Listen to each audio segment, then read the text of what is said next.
With Season 9 in action, many legends have shifted in their rankings. Some legends that were very overpowered in Season 8 are now almost unviable. So today I'll be ranking every legend from worst to best in my Apex Legends Season 9 character tier list.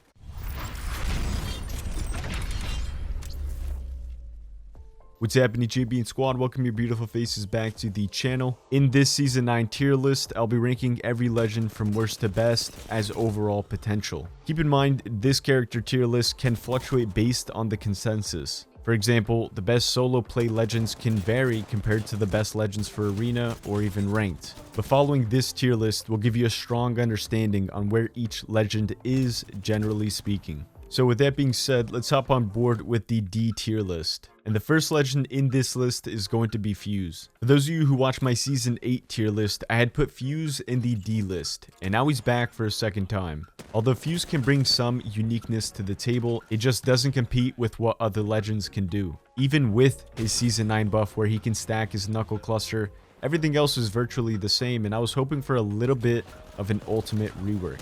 I think the issue lies in the time it takes for his ultimate to go off and effectively lining it up to launch exactly where you want it to go. If this can be achieved, I think Fuse will definitely get a boost in the rankings, but as of now, he is still in the D tier list. Alright guys, now let's move on to the next legend in this list, which is going to be Rampart. Apex Legends is a game where it requires a lot of momentum to find more success. And when you have a legend like Rampart where she can't really push up too aggressively, you can lose a lot of momentum when playing her. Now, don't get me wrong, she's very valid at locking down a position and keeping enemies at bay, but setting up her walls takes time and for the most part must be pre-planned. Because of this, you can get caught out in the open very easily with a simple mistake. So using her takes a lot of patience, but that doesn't mean you can't get high kill games with her. She just has to be played a little bit more passively. Okay, beautiful people, now let's get into the C tier list. The first legend in this list is going to be Horizon. From being the best legend in Season 8 to now arguably one of the worst, all because of a major Season 9 nerf. The gravity lift brings you up 30% slower and you can't stay on top of it for more than 2 seconds. This makes Horizon and anyone else that's trying to take the lift a very vulnerable target for a 1-mag opportunity. Personally, I think she just needs an increased cooldown for her tactical, so it can be used as a position change rather than a gunfight mechanic.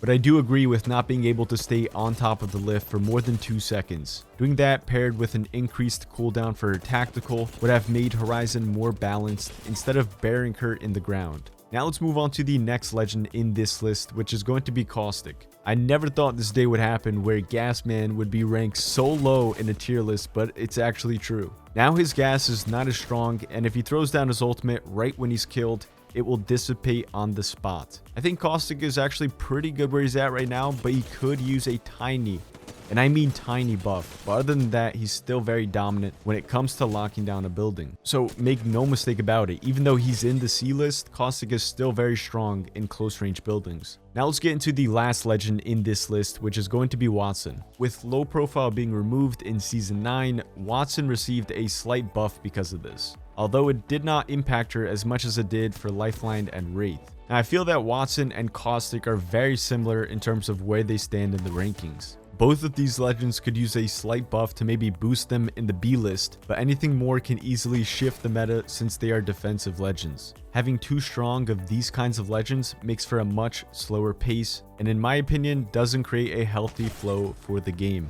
Apex is meant to be a faster paced battle royale, and the Season 9 legend changes nailed it. I've been enjoying Season 9 and I'm pretty happy with how things have turned out. With that being said, now let's get into the B tier list. And the first legend in this list is going to be Crypto. In my Season 8 tier list, I believe I ranked Crypto in the A tier, but I dropped him down for Season 9, even though nothing really changed with him. That's because other legends took his place. However, Crypto is still a very good legend if used correctly and can be very helpful to the team. With the ability to grab banners, res teammates, and scan beacons, all with his drone makes him very viable to put your team back in the fight. He's also one of my favorite personality-based legends, and I always enjoy making clutch plays with him. However, the issue lies in his escapability because he has none. Yes, you can EMP a team then try and escape, but when you have a Pathfinder or an Octane on your back, there's no escaping.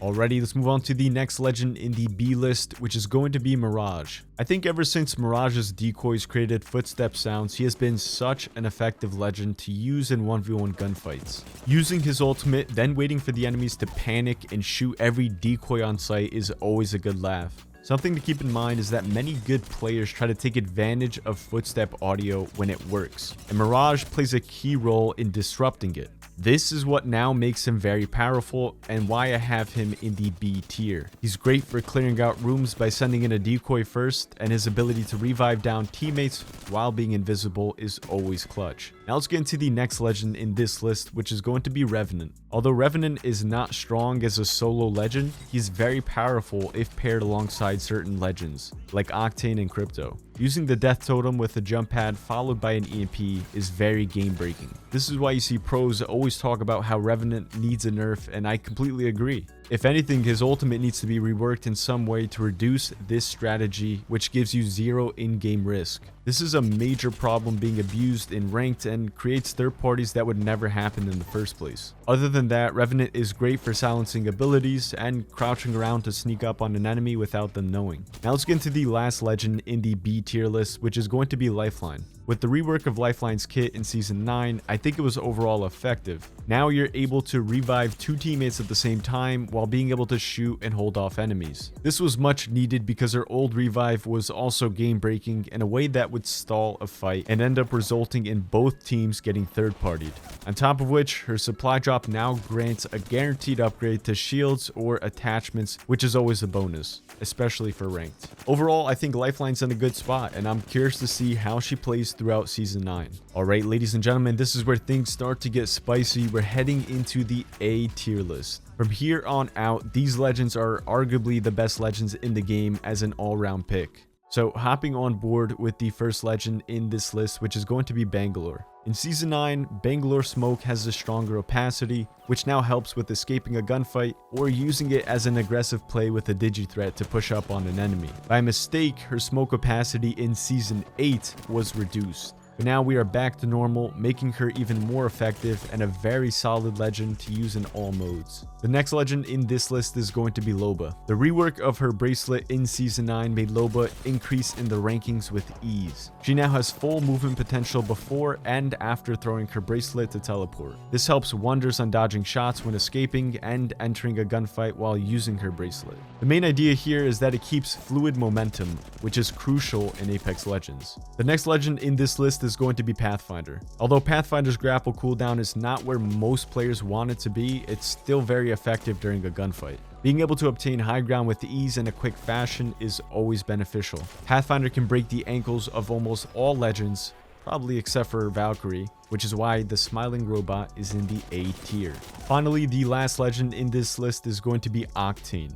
This speedy boy took a small nerf with the release of Season 9, in which his stim takes more health, 20 HP to be exact. Although this makes him lower on health, his strafe speed while stimmed and shooting is still very dominant. Plus his jump pad covers a ton of ground and is great for an escape or an entry to a gunfight, still making him valid for ranked. And now the moment you have all been waiting for, these last 4 legends will all be in the S tier list. First up, we have Gibraltar. This legend has been a staple in ranked and tournament play for the longest time, and I don't see this changing anytime soon. His ability to bully enemies in fair gunfights, as well as having portable cover, makes him an absolute unit. Not to mention his ultimate can remove and reposition enemy teams without another Gibby or a Watson ult with ease. Pouring down devastating damage in a short period of time is always clutch, and is why Gibraltar is in this list. Next, in the S list, we have Bloodhound. They are simply walking wall hacks, knowing exactly where enemies are to help you get the jump in a gunfight. Although we did see a slight nerf on Bloodhound since you no longer receive assists from a scan in ranked, but that doesn't change how good they are. The scans are key to easily clear a development before entering, and the ultimate gives Bloodhound beast mode for half a minute. This is why they are in the S tier. Now let's move on to my favorite, which is Wraith. With low profile finally being removed, Wraith has a much better chance of going into phase before getting knocked. However, before Season 9, it honestly felt like Wraith was made of paper, but now she's more difficult to 1-mag. This small change affected Wraith drastically because her kit is so valuable. This is why I now have moved her back into the S tier list for this current season. And finally, the last legend in this list is going to be Valkyrie. Now, I recently made a Valkyrie in-depth guide on the channel, so if you guys haven't checked that out, definitely recommend doing so. And it will for sure give you a better understanding on why Valk is so effective for the team. But in short, she basically replaces Pathfinder since she could do everything Pathy does, but more. From obtaining height, scanning beacons, and repositioning your team to a great extent, this makes Valkyrie a solid choice overall and is why I have her in the S tier. Thank you guys for spending a couple minutes every day with me. If you enjoyed today's video, like rating is always appreciated. I hope you have an awesome rest of your day. And as always, this was Sultan D. I'm signing off. Peace.